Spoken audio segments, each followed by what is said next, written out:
it is Crystal with Pineapple Papers, and I'm going to do something a little bit different this month for my ScrapRoom design team projects.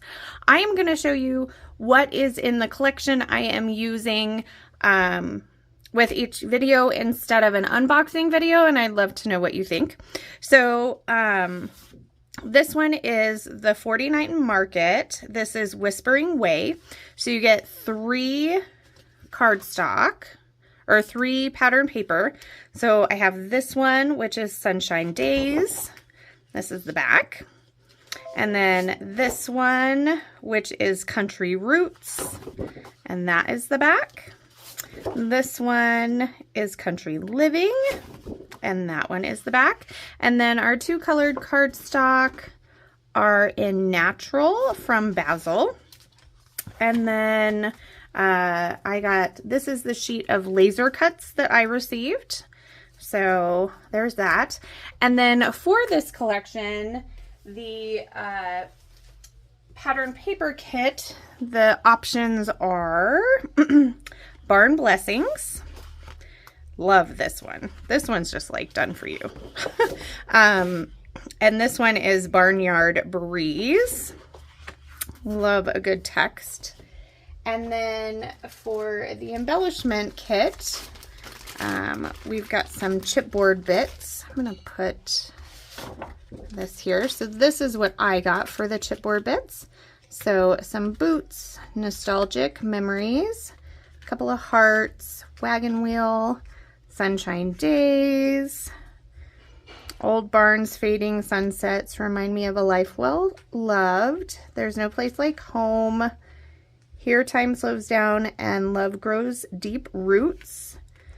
I've got a circle, forever homegrown, loved, believe, a bee, wonder, and dream. So I am not sure what I am going to pull in. I don't think I'll probably pull in any of the pattern paper kit for this layout because I am going to use the sketch, but I am going to leave the chipboard bits over there. So I'm going to put you on fast forward and we're going to dive into the sketch. Okay, so looking at the sketch, it's got a pattern paper background. It's got a couple of blocks. Looks like a big, oh gosh, if I use that paper just like that, it was pretty much the sketch. That's not what I'm doing though, but it's funny when you look back on a video and you're like, oh, I could have just done that. It would have done everything for me. So it has a spot for a very large photo. I am doing 2 4x6s.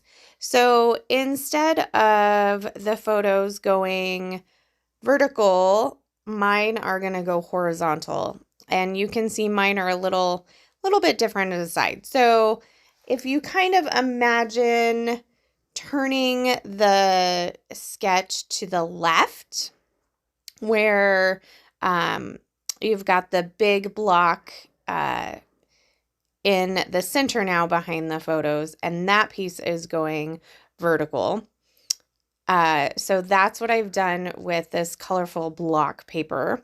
I really liked this one. I think it went real well with the photos, and it was on the pre-printed background, but I just didn't have any way to expose that. So I'm bringing that in as that big block. Now, it looks like there's like a frame on the bottom. So to represent that, I'm going to pull this laser cut that I got in my kit, and I'm going to put it on the top and the bottom actually. And then up in that top corner is where there is some tags. So I'm like, okay, what can I put where those tags would be? And so I started with some of, I would call it like wheat. It kind of looks like wheat. And then I realized that I actually had a tag. So I'm going to go ahead and put that tag up there.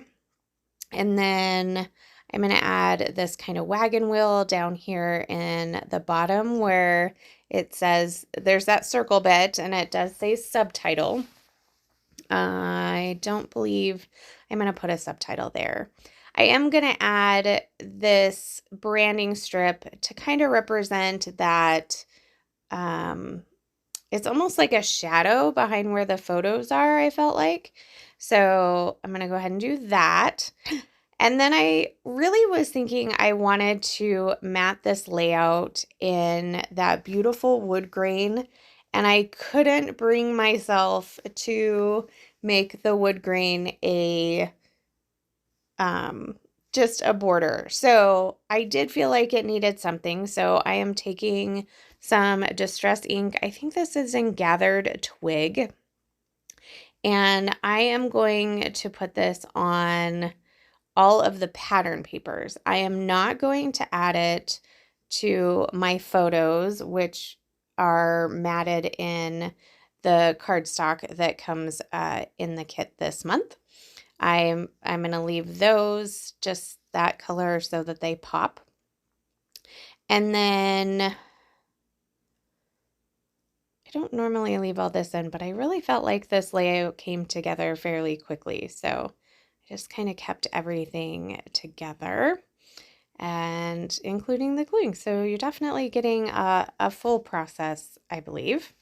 So the chipboard pieces, I wasn't sure if they were adhesive backed or not. So I was kind of feeling, because, you know, it's not just the chipboard on the back. So for the chipboard, I am going to use liquid adhesive to stick that down. And then I just have a little bit of the wheat to kind of go coming out from underneath it. And then I'm going to cover that tag hole with one of the florals from the laser cuts. So I have two photos. My son was in his buddy's wedding. This is from his buddy's wedding last summer. And so, of course, I stole some pictures of him. I do like to kind of still document all the things that are going on in his life, even though, you know, he's technically an adult, and he's kind of doing his thing, but I mean, there's still good moments, and they looked really cute, and he's super laughing in the picture down below, even though he's blurry. You can tell he's just thinks it's hilarious holding his buddy like that. So I'm sure something was said. I'm also going to make a little cluster off to the left with the sunflowers. I didn't realize that wasn't two sunflowers when I initially put it on. So that one was going to go on this wagon wheel, and I couldn't find it. And so I just decided to grab another one. I do have to put some pop dots underneath them so that they can stay on that chipboard. But I will realize that it's not two flowers over to the left here shortly. And I don't think I actually put it on there. I think I leave it. I think that's... So here I'm looking for a title, and I'm looking in the chipboard pieces, and I like this piece that says Old Barns and Faded Sunsets, Reminders of Life Well Loved. I thought that was great. And then for the actual title, it's just going to be Memories. And for some reason, my glue's a little clogged, so I'm just going to put a little pin in there, stick that down, and that's where I realized that was supposed to go there. So once I get these glued down, I'm actually going to add my little magnets to kind of hold them down so they adhere. They didn't really want to stick down that well. So I'm going to stick those down there for a little bit, see if there's anything else that I want to add. And I honestly don't think I add... Oh, I do add a butterfly. So over on the right-hand side, there's like the rope right there. I do add this little butterfly because he's pretty cute. And then that is going to do it for this layout. So down in the description box, I will have links for the scrap room so you can get your hands on these amazing kits. If you have any questions, please leave them down below. I can't wait to see what everybody else does with this sketch. I definitely love a good sketch. So here is a final look at my layout, and remember to wear your crown, and I will see you next time. Bye.